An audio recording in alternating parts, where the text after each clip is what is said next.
Good afternoon, Bryan College Station. Welcome to the Beliucci Hour lunch. Live on Sports Radio 1150 The Zone, 102.7 FM. We are here at the Tap on Harvey Road. I'm your host, Ryan Broninger.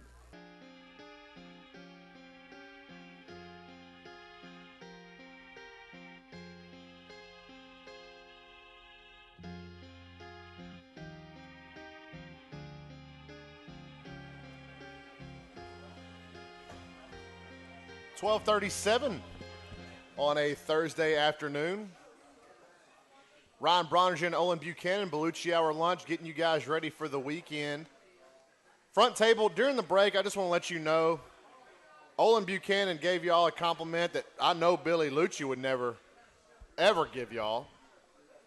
But Olin sees his future right down there with y'all in the nitty-gritty. Yeah, you know, I think I'm about most of those guys' age. I'm not very much I'm not much younger than those guys. I told him he can't sit on the same side of the table as Asher and Tipton, so he's got to go to the other end next to Jimmy. You listen, Tipton's living in fantasy land now that Jimbo's here. He bought season tickets to Arkansas. He's going to see. See, he might be younger than me. He might be. You know, see, looks better than I do anyway. Well, that ain't hard. Well, I know that. But. Hey, so let's go through this A&M schedule, OB, and not on how A&M will do against these teams, but where you think their season is going. And we'll leave all the, the non-Power Fives and, the Northwestern State, Louisiana Monroe, leave them out. UAB. Yeah, UAB. Well, let's start with Clemson. Okay. Win the ACC? Yeah, if I had to vote, I would vote Clemson playoff number team? one in the nation coming into the season. Really? Yeah, I mean, you believe in Kelly Bryant? I believe that he was good enough to get them to the playoff last year. I don't know if he'll be the starting quarterback because they like that Trevor Lawrence a lot. But he's a total animal. One of the best or the most highly talented and skilled kids I've ever seen covering recruiting. I mean, he is insanely talented. So is he going to be, come in and take over? I don't think A&M will see him in week 2. Well, they may not. But, again, Bryant was a good, productive quarterback last year. They got really good running backs. The kid that was committed to A&M.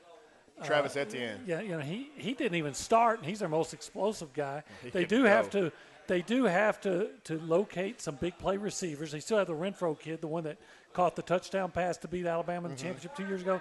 They still have him. He's a good possession-type guy. They got to find somebody that they can count on as a deep threat.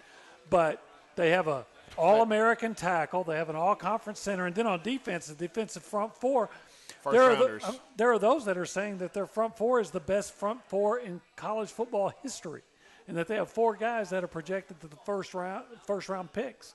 So yeah, I've watched Christian Wilkins' highlight tape. He's got a little bit of Myles Garrett to what he does. And then they're not as good in the back 7, but they still are pretty good back there. If you can't block those guys 4 in the front, it makes life awful difficult. Show me a good front 4, I'll show you good defense. So they have so much coming back. I think it's like 8-8 or 8-9 starters coming back off that team that went 12-2. They have a lot more coming back than Alabama. So if I understand people picking Alabama number 1. You're basing it on what they've always done. Why not? It's like going to Vegas and you keep playing roulette. The red keeps coming up. You keep playing it until it doesn't. Right. But Clemson's, I think, at least on paper, looks like the best team in the country coming back. So the next opponent is Alabama, SEC champions. Oh yeah. I would look for Alabama I'd like to say they'd be 11-1 coming out of the regular season, but you'd have to project those guys going undefeated. And quite frankly, A&M's going to be their the most difficult game for them, most challenging opponent in the first 2 months of the season.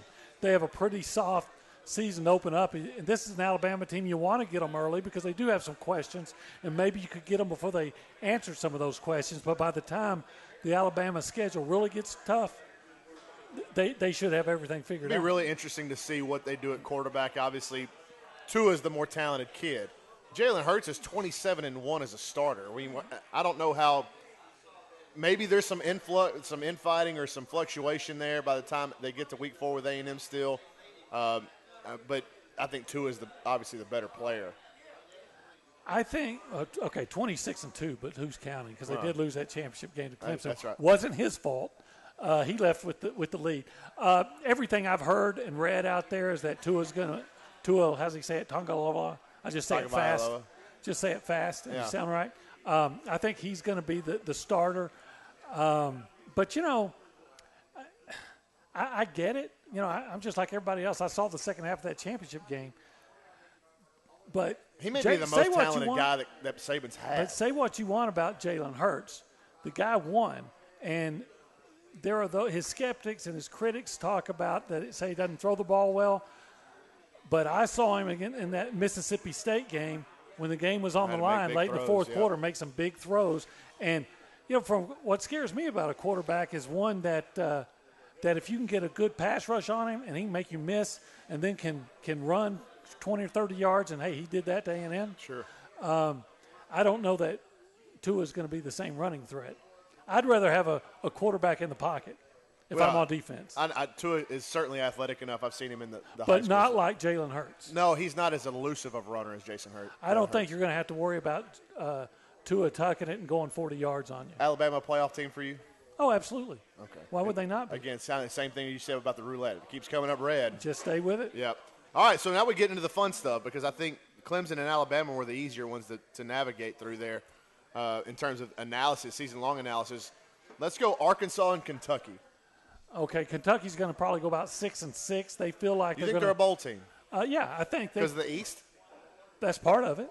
Mm-hmm. They got to find a quarterback. They got a JUCO guy they're really excited about, and he may be a dramatic upgrade. Stephen Johnson was a guy that'd been there forever. Yeah, right? He'd been there forever. This guy's name's Terry. I can't think of his last name right now, but they're really excited about him. He was at like Garden City or one of those Kansas colleges last year and did really well. You like their running back, Benny Snell. They have a pass rushing linebacker, Allen, that's as good as anybody. They have some receivers that they think are supposed to be pretty good. They got to be more productive, but they feel like they can win with them. I know the folks up at Kentucky think that this is a year where they could win 8 or 9. I'm gonna say I'm gonna pump the brakes on that. They still look like a 6-16 to me, but they could be better than they were last year. What about Arkansas? Arkansas is going to be terrible. I think. I think Arkansas in a best case scenario is 5-7. I don't see a quarterback that's going to be able to translate into what Chad Morris wants to do. I think it's so hard to go from power run to spread. It is, and give Chad Morris a couple of years, and maybe he'll have a roster that's more conducive to what he wants to do. Number one, I don't think he has the roster that's conducive to what he wants to do. Number two, I don't think he has the players that are talented enough to win in quite frankly, in any offense. They have the kid from, I think, Denmark, Froholt, who's a pretty good offensive lineman. Yeah, they're not as good up front as they have been. But more so as a base blocking, run blocking kind of guy. Their two best players last year, without a doubt, were Allen, the quarterback, and Frank Ragnow, the center. Ragnow. And both of those guys are gone. Now, defense. McTelvin, a game. He's as good as anybody. Mm-hmm. And I think their linebackers are solid. I was talking to a guy from Arkansas I guess it was last month. He said they felt like one of the areas that's one of their strong points is the secondary, and they were ranked like 100 and something in the country in pass defense last year. Now they do get a guy back. What John Chavis is going to do is put them on islands and lock them up one-on-one. So I think 5-7 is probably where Arkansas is headed, and it could be 4-8 because in their second game of the year they go out to Fort Collins to play Colorado State. I know they're putting that down as a W, but I don't think that you can take that one for granted. Colorado State's a pretty decent program. Yeah, at home, that's a new stadium they've got out there too. Let's go South Carolina and Mississippi State before the break. Both of them, I look at them around 9-3. South Carolina 9-3? Well, again, they're in the East. I like Jake Bentley a whole lot. I do, I could see A&M going up there and losing that game. Well, I think that's one of those games where you go in knowing that you got to play well to win. Mm-hmm. But look, Jake Bentley's a quarterback that I think he had a breakout year last year as a sophomore, Debo Samuel, who is the South Carolina version of Christian Kirk, just a lightning bolt that can do anything and make anything a big play. He's coming back from injury, so that's a big boost. They also had another receiver that caught about 60 passes last year that are back. The big question for me about South Carolina is how good they're going to be in the offensive and defensive lines. I think there's no doubt about their skill positions. They don't have great running backs, but they have productive ones. They have good receivers, and then Bentley. But I question how good they're going to be in the offensive line and the defensive line, even though I'm pretty confident that Will Muschamp will find a way to put a pretty I think decent they'll be defense salty out on there. defense. I don't know if they'll block enough.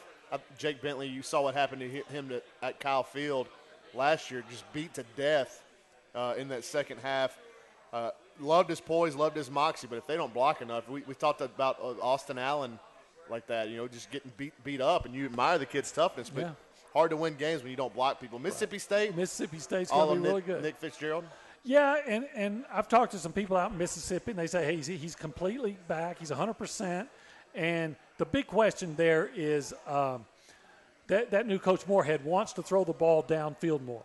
And quite frankly, Nick Fitzgerald's never really been asked to throw the ball downfield. Plus, they don't have any receivers to speak of. So who are you going to throw downfield to? He's got to prove that they got to find a receiver that can get downfield, and then he's got to prove he can hit them.